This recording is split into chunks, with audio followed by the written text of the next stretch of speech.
ప్రభుత్వ బాలుర వసతి గృహం బిట్రగుంట నందు పూర్వ విద్యార్థుల వడ్డే సంపూర్ణ జ్యోతి బాలంకుల ఆధ్వర్యంలో 1988 నుండి 1993 సంవత్సరంలో జిల్లా పరిషత్ ఉన్నత పాఠశాల బిట్రగుంట నందు ఇరు ప్రాంతాల నుండి బాలికలు విద్యను అభ్యసిస్తూ మరియు ప్రభుత్వ ఎస్సీ బీసీ బాలుర బాలికల హాస్టల్స్ లో ప్రవేశం పొంది ఒకరినొకరు సోదరులుగా ఎంతో ఆత్మీయ అనురాగాలతో గడిపిన మరువులేని మరుపురాని మధుర క్షణాలని గత స్మృతుల్ని గుర్తు చేసుకోవాలని మంచి ఆత్మీయ సంకల్పంతో ప్రస్తుతం అందుబాటులో ఉన్న విశ్రాంత వసతి గృహ సంక్షేమ అధికారులు 4వ తరగతి సిబ్బంది విద్యార్థులతో ఆత్మీయ సమ్మేళనం ఏర్పాటు చేయడమైంది. పై కార్యక్రమాల్లో గత స్మృతులు, ప్రేమ, అభిమానం, గౌరవం, ఆత్మీయత, అనురాగాల్ని గుర్తు చేసుకుంటూ ఆనందోత్సాహాల మధ్య గుర్తు చేసుకోవడం జరిగింది.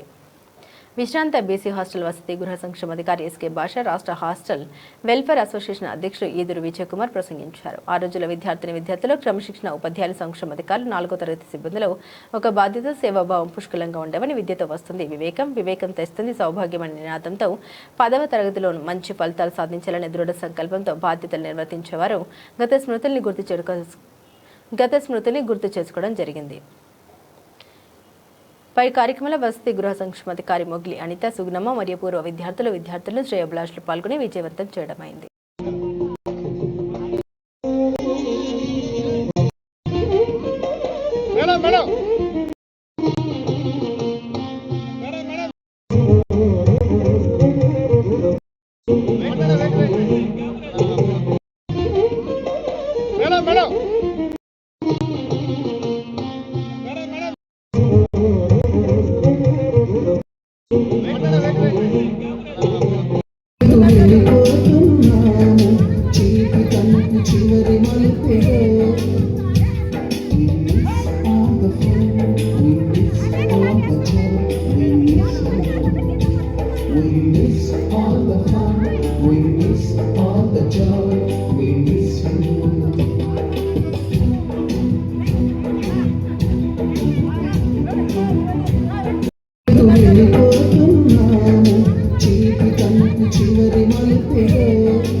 డాన్స్ వేసినా ఫస్ట్ రావాలి, ప్రతి దాంట్లో నేను ఫస్ట్ ఉండాలి, స్కూల్లో కూర్చున్నా ఫస్ట్ బెంచ్లో కూర్చోవాలని ఒక గోల్ పెట్టుకున్నా.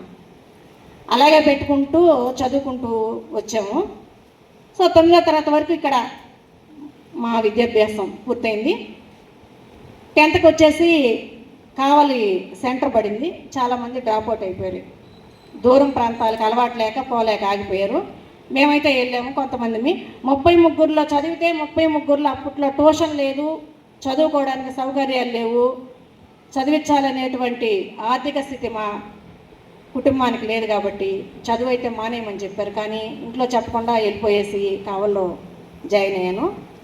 జాయిన్ అయిన తర్వాత 33లో 3 మాత్రమే పాస్ అయ్యాము, అందులో నేను ఒకదాన్ని, ట్యూషన్ లేకపోయినప్పటికీ.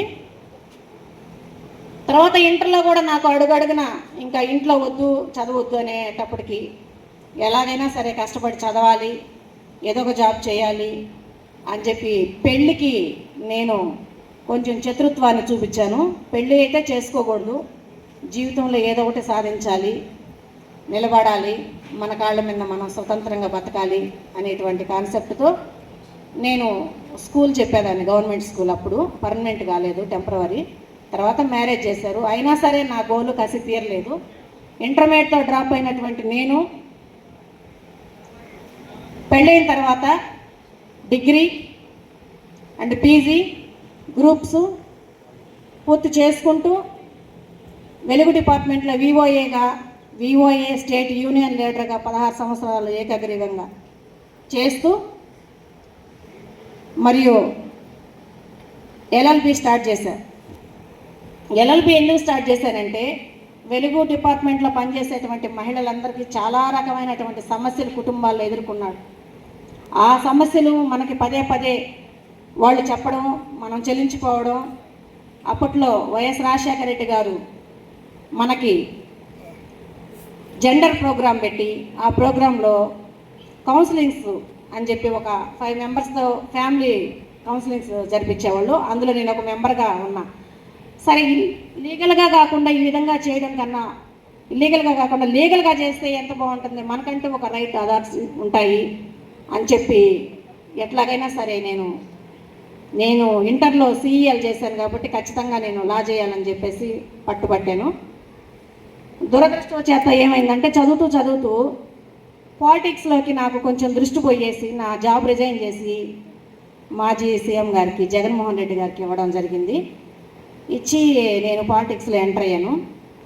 పెద్దవాళ్ళు చెప్పినట్టు ఉన్నది ఉంచుకున్నది 2 పోయినాని, జాబు పోయింది, ఇలాగా పార్టీ పోయింది. ఏం చేయాలన్నటువంటి గందరగోళ పరిస్థితుల్లో అప్పుడు మా అన్నయ్య యాక్సిడెంట్లో చనిపోయారు. అదే సమయంలో మా అమ్మ చనిపోయింది, పార్టీ ఓడిపోయింది, జాబ్ పోయింది. ఏం చేయాలో అర్థం కాక షాప్ పెట్టాను. అప్పట్లోనే నేను కంప్లైంట్ చేసేదాన్ని ఏఎస్డబ్ల్యూ గారికి. నేను కంప్లైంట్ చేశానని నన్ను ప్లేటు నెత్తి మీద పెట్టుకొని తినమని పనిష్మెంట్ ఇచ్చేవాళ్ళు. సరే, అప్పుడు పేపర్ కేపించిన తర్వాత అప్పటి నుంచి నా మీద వార్డును అట్లాగా కక్ష కట్టుకొని ఉన్నప్పుడు కూడా మనకి ఒక రిపోర్టర్ వచ్చేవాళ్ళు. అప్పుడు మన హాస్టల్కి రాజేంద్రన్న, పొంగులూరు రాజేంద్రన్న, అన్నతో చెప్పేవాళ్ళమ్మ పేపర్ కేపించాను అని. పేపర్ గౌడేపించాము. కానీ మన హాస్టల్లో వాటిని విజయరత్నమ్మ మేడం కన్నా ఈ హాస్టల్లో జోసెఫ్ సార్ అంటే చాలా భయం మాకు. సార్ వస్తున్నాడంటే ఆ స్కూటీ మీద చిరంజీవి ఎట్లా వస్తాడు బండిలో, అట్లా ఫీల్ అయిపోయేవాళ్ళం అనమాట మేము సార్ని చూస్తే. అక్కడ సార్ వస్తున్నాడంటే మా హాస్టల్లో దానుకుండేవాళ్ళం మేము. కానీ నా స్నేహితుల కన్నా కూడా నా సీనియర్లతో ఎక్కువ కలిసి ఉండేది. నేను ఎక్కువగా కోటేశ్వరి, సుబ్రత్న, మంజుల, మంగమ్మ, విజయమ్మ, తిరుపతమ్మ, వీళ్ళతో ఎక్కువగా రూమ్లో నేను స్పెండ్ చేసేదాన్ని. ఆటలు ఆడినా ఫస్ట్ రావాలని. కృతజ్ఞతలు. మాదైతే, నా పేరు పెయ్యల భారతి, మాదైతే పేపర్ల వారిపాలెం. అక్కడ 1st క్లాస్ నుంచి 5th వరకు అక్కడ ఉండేది. అక్కడ నేను సునీత మేమిద్దరమే రిలేటివ్స్ అని అక్కడ మేమిద్దరం స్కూల్కి వెళ్ళేవాళ్ళమే. మా క్లాసు 5వ క్లాస్ వరకు ఉండేది. కానీ అక్కడ మేము ఒక్కరోజు కూడా స్కూల్కి లీవ్ వేయకుండా పోయేవాళ్ళం. మాకు చదువు అంటే అంత ఇష్టం మాకు ఇద్దరికి కూడా. బాగా 100కి 100 మార్కులు వచ్చేటప్పుడు బాగా చదువుకునే వాళ్ళం. అలాగే మేము 6th క్లాస్కి ఉంది కావల్లో చేరాము. కావల తర్వాత హాస్టల్లో తర్వాత నాకు మా సిస్టర్ చనిపోయిన తర్వాత నేను చదివించలేకపోయారు. నా పేరు అనురాధ, మాది రామార్పాడు. మేము చెన్నైలో ఉంటున్నాము. నాకు 2 బాబులు. మేము అక్కడే సెటిల్ అయిపోయేసాము. 1 మంత్ నుండి అక్కగారు ఆన్లైన్లో మేము ఫోన్లో వీడియో కాల్ మాట్లాడుకుంటూ ఉంటాము. తప్పకుండా నువ్వు రావాలి అనురాధ, నువ్వు వచ్చి తిరుగుతున్నామని. ఇక్కడ నాకు బట్టలు తిన్ననే గ్రామంలో పూజ ఉంది, అక్కడ భజనకి వెళ్ళాల్సింది. లేదు ఖచ్చితంగా. హలో, నేను ఫస్ట్ టైం ఇక్కడ. నా పేరు మంజుల. మేము కావలి బీసీ హాస్టల్ ప్లస్ ఎస్సీ హాస్టల్లో ఉన్నాము. బిట్రగుంట ఫస్ట్ టైం రావడం నేను ఇక్కడికి. అందరిని చూస్తే చాలా సంతోషం అయిపోయింది నిజంగా. అప్పుడంతా చిల్డ్రన్స్ మేమంతా, ఇప్పుడు వచ్చేసి పెద్ద వాళ్ళు, మేము పెద్దవాళ్ళు మేము మర్చిపోయాము. చాలా హ్యాపీగా ఉంది చూస్తుంటే. నేను ప్రస్తుతం బెంగళూరులో ఉంటున్నాను. హెచ్ఐఎల్లో జాబ్ చేస్తున్నాను.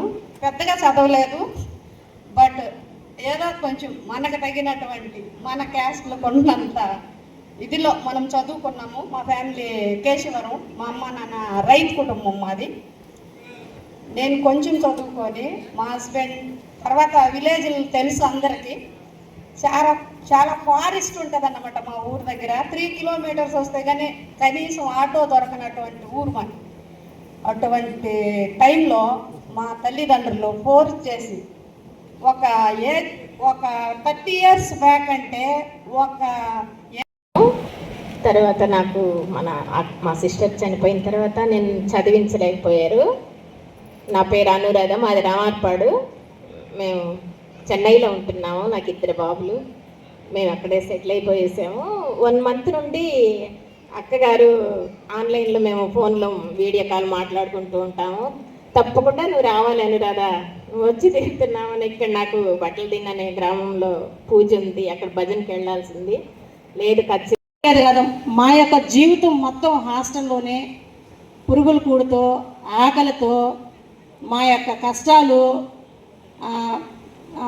అవసరమైన వస్తువులు తీర్చుకోలేక, ఇష్టమైన తిండ్లు తినలేక, ఇష్టమైన బట్టలు కట్టుకోలేక ఎన్ని ఆర్థిక ఇబ్బందులు, పేదరికాలు అనుభవించామంటే చెప్పుకోవడానికి అతీతం. ఒకవేళ ఇక్కడ ఉండే వాళ్ళందరూ అన్నీ చెప్పలేకపోవచ్చు, కానీ నేను అన్నీ చెప్పేదానికి కూడా